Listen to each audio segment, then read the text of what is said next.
Oluvannyuma lw'abasuubuzi b'akatale ka Usaafi okuva olunaku lw'eggulo ne banokolayo agamu ku mannya g'abakungu mu KCCA be bagamba nti beddiza emidaala gy'omu katale kano era nga babasolozaamu ensimbi buwanana. Gisate ya Mwami Kalumba, F17 ya Mwami Kalumba, D4 ya Hawa, D24 ya kansala gwe bayita Kavulu okuva e Rubaga. Nankulu w'ekibuga Kampala Jennifer Musisi ategeezezza nti abo bagamba abeddiza emidaala mu Usaafi baali bapangisa bannannyini katale Safinet nga KCCA tennakagula era nga tebalina ngeri gye babagobamu. Bwe baba nti baali bapangisa ba Safinet nga tetunnagula katale, kizibu nnyo omuntu omugamba nti edduuka lye wali opangisiza kubanga lya Safinet liveemu.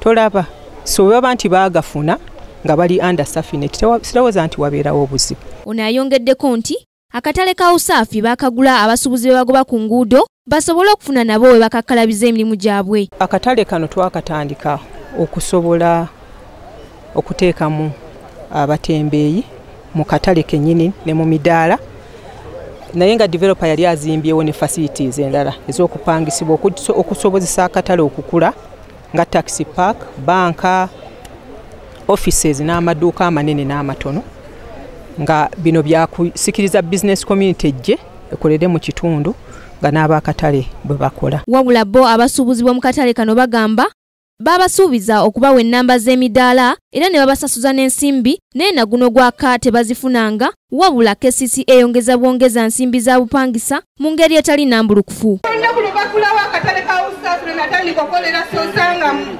naye kyewuunyisa ku ssaawa yokka sirinaamu mudaala. Mukujja okusasula ndasasula mudaala gwange ne bankuba n'ekifaananyi. Naye olw'okuba nti ffe abaludde mu katale sente zaatugwako twatuuka essaawa emidaala gyaffe ne bagiggyawo. Obanga ayogerako bakubuuza ebizira manyiyo olina kusirika busirusi.